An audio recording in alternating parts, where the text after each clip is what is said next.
Bonjour à toutes et à tous, bienvenue sur Télégoël, votre télévision citoyenne du bassin minier. Je vous propose tout de suite le sommaire de l'édition de ce journal du vendredi 30 octobre 2015. Avec la présentation du projet d'aménagement du canal de la Souchet aux élus, convention et stage d'athlétisme à Lens, et enfin, bientôt un rendez-vous à ne pas manquer pour les cinéphiles avec le prochain Arras Film Festival.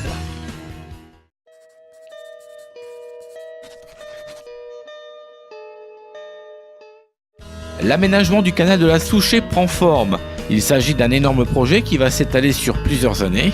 Au cours d'une réunion au Centre culturel Évasion de Noyelles-sous-Lens, les élus des communes concernées et Euralens ont principalement évoqué les financements et le phasage de ce projet. On s'est dit comme une évidence que notre travail ne pouvait pas s'arrêter aux frontières de Arnes. Alors ce soir, c'était la réunion des conseillers municipaux des 4 communes, Courrières, Arnes, Loison et Noyelles-sous-Lens, qui donc étaient convoqués et réunis pour assister à une présentation du projet du parc Souchet-Aval. Le parc Souchet-Aval, c'est un des 7 parcs de la chaîne des parcs, ce grand projet d'espace naturel métropolitain qui réunit et qui fédère les 3 communautés d'agglomération, Lens-Lévin, Hénin-Carvin et Béthune-Bruay. Donc l'objectif aujourd'hui, de ce soir, c'était leur présenter l'avancée du parc Souchet-Aval et les premières réalisations, mais aussi les perspectives pour l'aménagement, le financement de ces grands travaux d'aménagement. Alors la chaîne des parcs, donc la réflexion à l'échelle des 3 communautés d'agglomération a été lancée dès 2012 et ces résultats ont été annoncés et publiés en début 2015 et les travaux sur ce parc spécifique Souchet-Aval ont été lancés donc, en 2014 et donc là une étude de cas avait été déjà faite sur les orientations paysagères et sur la programmation. Maintenant, reste beaucoup de choses à faire, des études de maîtrise d'œuvre et des travaux. Donc on peut imaginer que les premières réalisations seront livrées et accessibles au public en 2018.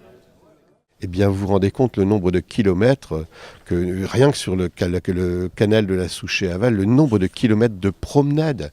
Quand je dis promenade, c'est pas péjoratif, c'est de sport, de parcours de santé. 20 kilomètres sur ces berges de promenade, des circuits complémentaires en allant visiter par exemple le Lagulage ou en montant sur le terri du lavoir, je crois, à Noyelles. Mais c'est quelque chose d'extraordinaire. Alors bien entendu, on le fait pour nos populations, mais il faut aussi que ce soit attractif pour les touristes qui viennent de plus en plus, non seulement pour voir le Louvre-Lens, mais aussi pour visiter ce quartier, ces quartiers qui sont aujourd'hui inscrits au patrimoine mondial de l'UNESCO. Ils ont des choses à voir. Encore faut-il qu'ils restent et non pas qu'on les occupe, mais qu'on leur montre la beauté de notre région. Vous savez, les touristes, quand on les questionne à la sortie du Louvre et qu'on leur dit venez, je vais moi vous montrer quelque chose dans ma commune, ils sont très surpris. Mais nous-mêmes, nous sommes surpris. Nous, qui connaissons parfaitement nos communes, qui connaissons la région, nous sommes surpris, nous ne sommes pas allés monter sur ce terrain, nous ne savons pas la beauté de ce que l'on peut voir quand on voit ces canards qui sont dans l'étang du brochet arnésien. Eh bien, nous-mêmes, nous sommes étonnés. Je crois que, et d'ailleurs, je remercie beaucoup des émissions comme des Racines et des Ailes qui nous montrent quelque chose que nous avons devant les yeux. Et quand ça passe à la télévision, on se dit mince, je ne m'étais pas rendu compte que c'était aussi beau. Moi, j'ai eu cette réflexion-là sur l'île. Lorsqu'ils ont montré l'île, je pensais le connaître. Et j'ai découvert des choses. Je me suis aperçu que c'était beau. Pourquoi ? Parce que ça passait peut-être à la télévision. J'étais marqué par ce que j'ai vu. Je connaissais, mais je n'avais pas vu sa beauté. Eh bien, c'est la même chose pour notre territoire. D'accentuer cette notion de poumon vert. C'est l'aboutissement de maires qui, chacun dans son coin, a travaillé pour exploiter les friches le mieux possible et les rendre les plus agréablement possible. Et puis, nous sommes mis autour d'une table et nous nous avons dit, mais pourquoi ne pas le faire en commun ? Avoir ce canal. Chacun est conscient aujourd'hui que avoir un canal, avoir une voie d'eau dans sa ville, c'est quelque chose d'extraordinaire. Et les urbanistes nous ont fait comprendre tout simplement qu'il fallait retourner l'image de notre commune vers ce canal. Chacun dans notre commune, nous faisions des choses, mais autant les mettre en commun, faire des choses, si vous voulez, pour que nos populations comprennent parfaitement bien, faire des choses similaires, tous ensemble et porter ce projet. D'ailleurs, ça a été très surprenant lorsqu'ils ont vu que 4 communes déposaient un projet, ils ont été surpris. Mais c'est aujourd'hui la conception de la politique. Il faut absolument que les communes ne fassent pas de la concurrence avec leurs projets, mais plutôt les mettre en commun. Et que ceux-ci puissent être présentés avec une logique non pas sur une commune, mais sur un territoire. L'approche de la chaîne des parcs est globale, c'est-à-dire que c'est à la fois des espaces de nature, de loisirs, mais qui permettent de mettre en valeur et de préserver la biodiversité, la faune et la flore, mais aussi offrir aux habitants des nouveaux espaces de loisirs, de pratiques sportives, de détente familiale. Donc c'est à la fois une approche écologique, une approche sociale et d'animation, mais aussi une approche économique, parce qu'aménager des grands espaces de nature et de loisirs, c'est bon pour l'attractivité du territoire, pour les visiteurs, pour des nouveaux habitants, mais aussi les touristes. Plutôt que de courir très loin pour profiter de vacances, passons des week-ends chez nous, découvrons notre région. C'est à nous aussi, maire des communes, à insister pour que les gens réagissent de cette façon. Il faut leur montrer de belles choses et petit à petit, ils prendront cette habitude à aller voyager sur nos communes. Et puis après, il y a la détente, il y a le sport. Loisirs, sport, santé, et bien tout ça, c'est ce que nous proposons aujourd'hui sur ce canal de la Souchet. Je peux rajouter que moi, maire de Arnes, j'y crois, mais mes collègues à côté y croient autant que moi, voire plus quelquefois, et c'est ce qui fait tout notre dynamisme. La ville de Lens a eu l'honneur d'accueillir un stage national de lancer auquel a participé la fine fleur de l'athlétisme français. À travers une convention, le département et la Fédération française d'athlétisme en ont profité pour renouveler leur collaboration. Messieurs les maires adjoints de la ville de Lens, monsieur le vice-président du conseil départemental, mesdames, messieurs, chers athlètes, vous avez dans cette salle la fine fleur des lancers, cadets et juniors. Du 26 au 29 octobre dernier, un stage national d'athlétisme s'est déroulé au complexe sportif Léo Lagrange de Lens, réunissant des jeunes lanceurs de disques, marteaux et poids, de catégorie junior et cadet, le département du Pas-de-Calais, la Fédération française d'athlétisme et le comité départemental ont profité de cette session de préparation pour la saison 2016 pour relancer une convention scellant une nouvelle collaboration des différents partenaires pour la période 2015-2017. Ce qui est très important pour nous, c'est de montrer qu'à travers le côté volontariste du département, la convention traduit différentes choses. La volonté de pouvoir développer des infrastructures, donc participer à certains investissements, permettre aussi le développement du sport, favoriser le développement donc de nombre de licenciés. Vous l'avez entendu aujourd'hui, 5400 licenciés dans le département du Pas-de-Calais en athlétisme. C'est 43 clubs qui existent. Donc nous, notre volonté très clairement, c'est de poursuivre cette progression, de favoriser également le sport à travers certains collèges et certains projets qui existent entre la Fédération française et les collèges. Et puis, vous l'avez entendu à travers la bouche du trésorier général de la Fédération française d'athlétisme, et aussi des axes à travers le sport. La fédération reconnaît aussi tout ce que le département a fait en termes d'investissement depuis 2008, dans le cadre initialement des JO de Londres 2012, mais aussi parce que nous relançons une convention ici 2015 très prochainement, que nous allons passer dans les instances du conseil départemental.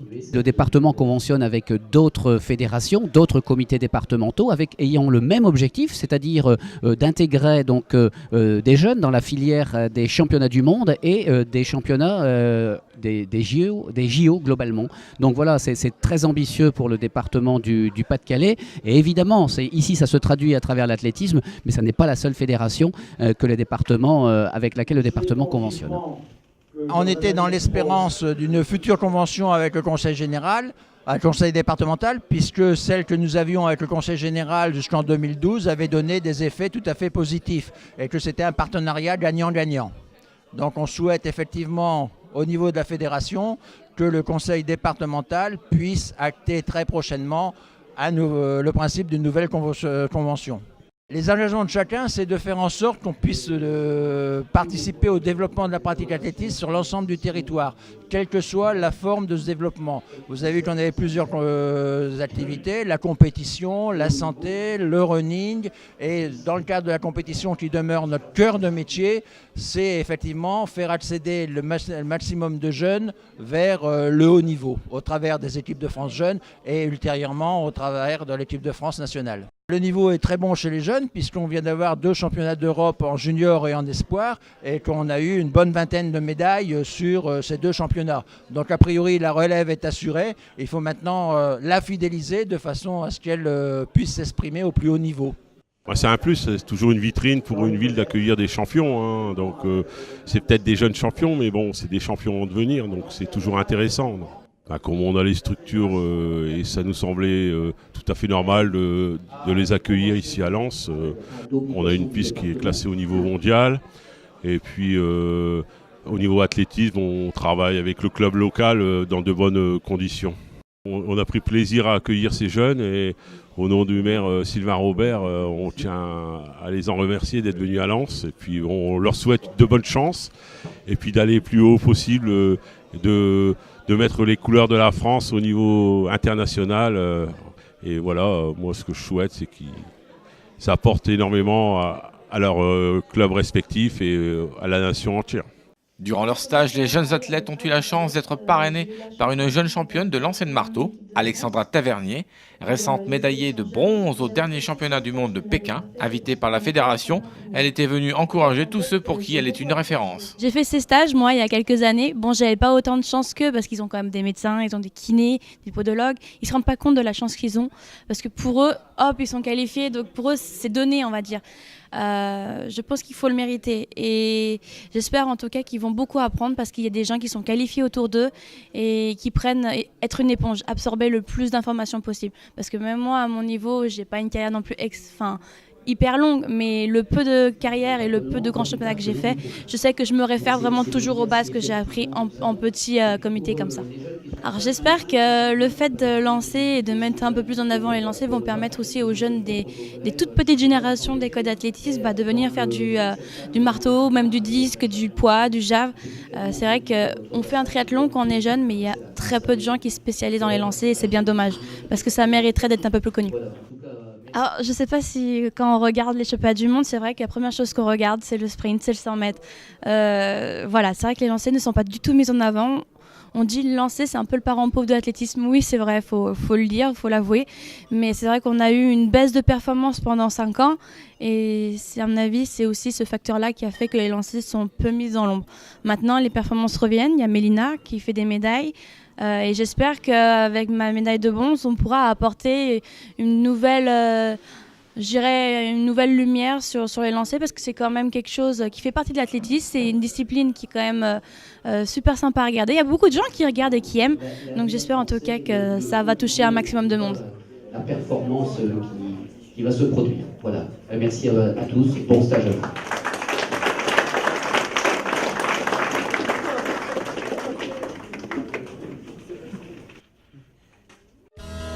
Le Arras Film Festival, 16e édition, c'est à partir du 6 novembre prochain. Pendant 10 jours, encore un riche programme attend les amoureux du grand écran. Des nouveaux films, nombreuses avant-premières, des films européens en exclusivité, des hommages, des rétrospectives, sans oublier un programme spécifique pour les enfants.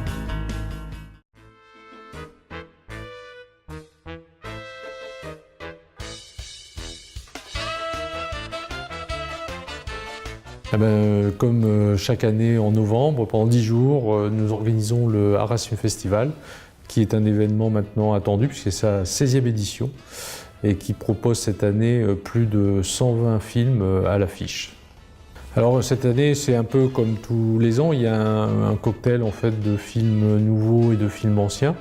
Donc films nouveaux, il y en a à peu près 70 qui sont à la fois des films qui n'ont encore pas été montrés en France et 52 avant-premières, ce qui est énorme.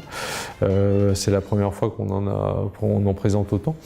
Donc 52 avant-premières qui ont été rigoureusement quand même sélectionnées et qui représentent un peu toutes les tendances du cinéma actuel, c'est-à-dire qu'on peut y voir à la fois des comédies, des thrillers, des drames, des documentaires, des films d'action, enfin il y a vraiment des films pour les enfants aussi, des films d'animation, enfin vraiment des films pour tous les publics, c'est-à-dire chacun je crois peut y trouver son plaisir. Et puis il y a un certain nombre également de rétrospectives et d'hommages, notamment un gros volet qui est consacré à l'Irlande et un deuxième qui est consacré au hold-up, au cinéma. Alors il y a une vingtaine d'inédits et 52 avant-premières qui représentent un peu toutes les tendances du cinéma actuel. Avec des équipes qui viennent tous les soirs. Alors ça va, le film d'ouverture sera Le Grand Jeu, qui est un film, plutôt un thriller politique, mais qui est un peu matiné de romanesque et de films d'espionnage. Enfin, c'est un film assez mystérieux sur le monde de la politique. Et avec l'acteur principal, c'est André Dussolier et Melville Poupeau, c'est les acteurs principaux du film. Et on clôturera avec un film belge-flamand qui s'appelle La vie est belge et qui est un film très amusant, très drôle, qui nous a séduit et qui n'a pas d'acteur connu mais qu'on avait envie de présenter au public parce qu'on sait que notre public est assez friand de ce type de film un peu décalé, un peu drôle, qui en plus revisite toute la chanson flamande et français et belge en général. On peut entendre des extraits de tubes de Lio, de Plastic Bertrand, enfin, c'est très très très sympathique. Après, on peut aller dans la programmation, on va aller du nouveau James Bond au dernier Disney Pixar, le voyage d'Arlo, on aura un film de mafia avec Johnny Depp, on aura des films sociaux, je pense à La fille du patron d'Olivier Lousteau, on aura des pures comédies, même s'il y a toujours un regard sur la société, je pense à Encore heureux, et on accueillera pas mal de vedettes à cette occasion, je pense à Reda Kateb qui viendra présenter 2 films, Arrêtez-moi là, dans lequel il est pris dans un engrenage judiciaire assez incroyable, et également un autre film qui présentera le nouveau film de Joachim Lafosse d'après l'histoire de l'Arche de Zoé dont on a beaucoup parlé. Donc il viendra présenter ces 2 films. Voilà, donc je pense qu'il y a vraiment un cocktail un peu qui permet à chaque spectateur de trouver son compte dans le festival et se dire bah oui, voilà, ce film c'est pour moi. Et puis après, le festival c'est aussi la découverte et la curiosité, donc il faut pas avoir peur de dire ah ben non, mais je connais pas le titre, mais c'est normal. Je pense à La famille Bélier l'an dernier, personne ne connaissait quand on l'a présenté en ouverture du festival. Quelques semaines plus tard, c'était 8 millions d'entrées en France et un immense succès. Donc je crois qu'il faut nous faire confiance, faut se dire, ben tiens, je vais tenter, je vais aller voir ce que je vais pas voir d'habitude et je vais essayer de découvrir des films un peu différents ou tenter des choses. Ça permet de se faire plaisir aussi en découvrant des films. Il y a des festivals qui sont plutôt concentrés sur le nouveau, il y en a d'autres qui sont plutôt concentrés sur l'ancien. Nous, on a vraiment envie, comme on mélange le type de film au sein de la programmation, on a aussi envie de mélanger les époques. Parce que pour comprendre certains films d'aujourd'hui, il faut avoir vu ceux d'avant. Et ça, c'est vraiment intéressant de se dire qu'on peut on peut aller voir un film de 1903 et le lendemain, on voit le film d'un jeune réalisateur allemand qu'on connaît pas encore. Et puis demain, peut-être on aura une Palme d'Or d'ailleurs ou un prix à Berlin. Enfin, c'est ça qui est intéressant. Je crois qu'il fait l'un des succès du festival, c'est cette gourmandise de cinéma qui fait qu'il n'y a pas de limite. Il n'y a pas de frontières, c'est-à-dire on peut trouver un blockbuster à côté d'un film bulgare avec 3 comédiens. Enfin, c'est pas ça qui est une frontière. Et on peut prendre autant de plaisir à voir d'ailleurs les deux. C'est ça qui est important. Et puis il y a le côté proximité, c'est-à-dire qu'on aime la question de la rencontre avec les réalisateurs, avec les acteurs, est très importante chez nous. C'est pas des tournées promotionnelles, c'est des moments où vraiment il y a des temps d'échange. Entre le public et ceux qui font les films, et ça c'est vraiment, je crois, l'une des forces aussi du festival, c'est d'offrir au public ces moments d'échange qui sont particulièrement appréciés. Il y a une particularité cette année, c'est qu'on retrouve notre salle du centre-ville, c'est-à-dire le Casino d'Arras, qui maintenant été entièrement rénové. Donc la nouveauté est une fausse nouveauté puisque pendant des années c'était le lieu des grandes projections, sauf qu'on va y gagner en confort. La salle est maintenant équipée en permanence pour le cinéma, donc c'est un plus. Et du coup, on va aussi, dans ce lieu tout nouveau, on va équiper la salle, parce qu'il y a une nouvelle salle qui se trouve en dessous de la grande salle, donc la grande salle qui fait 900 places, un peu plus de 900 places. On va équiper une deuxième salle autour de 280 fauteuils et qui va nous permettre de mieux accueillir le public, de proposer un peu plus de séances et d'offrir aussi aux spectateurs un meilleur accueil, parce que c'est ça qui est important pour nous, c'est de mieux accueillir des gens qui viennent maintenant un peu de partout, quoi. Donc le festival, c'est du 6 au 15 novembre, ça commence le vendredi soir et ça se termine un dimanche soir, donc il y a énormément de projections, hein, il y en a presque 300, hein, donc on peut aisément venir passer une journée, on peut venir voir une séance, donc le mieux c'est d'aller voir le site, c'est www.arrasfilmfestival.com, donc c'est facile, hein, arrasfilmfestival.com, et puis je pense que là on a toutes les informations à la fois sur les lignes, enfin le point d'info, la ligne téléphonique, les tarifs, toutes les possibilités, puisque je rappelle, le Festival d'Arras, c'est avant tout un festival qui s'adresse aux spectateurs et donc c'est ouvert au public, parce qu'il y a des fois des gens qui s'inquiètent, se dire c'est pas pour moi, non, au contraire, le Festival d'Arras, c'est un lieu où tout le monde peut venir et trouver son compte à des tarifs très intéressants, puisqu'il y a des formules d'abonnement, à la fois un pass festival qui permet de tout voir, mais il y a également des formules à 5 films, 10 films qui sont abordables sur un plan financier, qui permettent d'oser d'aller découvrir des films qu'on n'oserait pas aller en temps normal. C'est déjà la fin de ce journal. Dans quelques instants, la suite de vos programmes habituels. Suivez-nous sur le net, telegoel.fr, ainsi que sur les réseaux sociaux. En attendant, passez un très bon week-end. Halloween oblige. N'hésitez pas à sortir et à aller où vos potes iront, dans les endroits les plus hantés. Prenez garde aux fantômes, sorcières ou toute autre créature bizarre. Prochain rendez-vous mercredi pour une autre édition ou pas.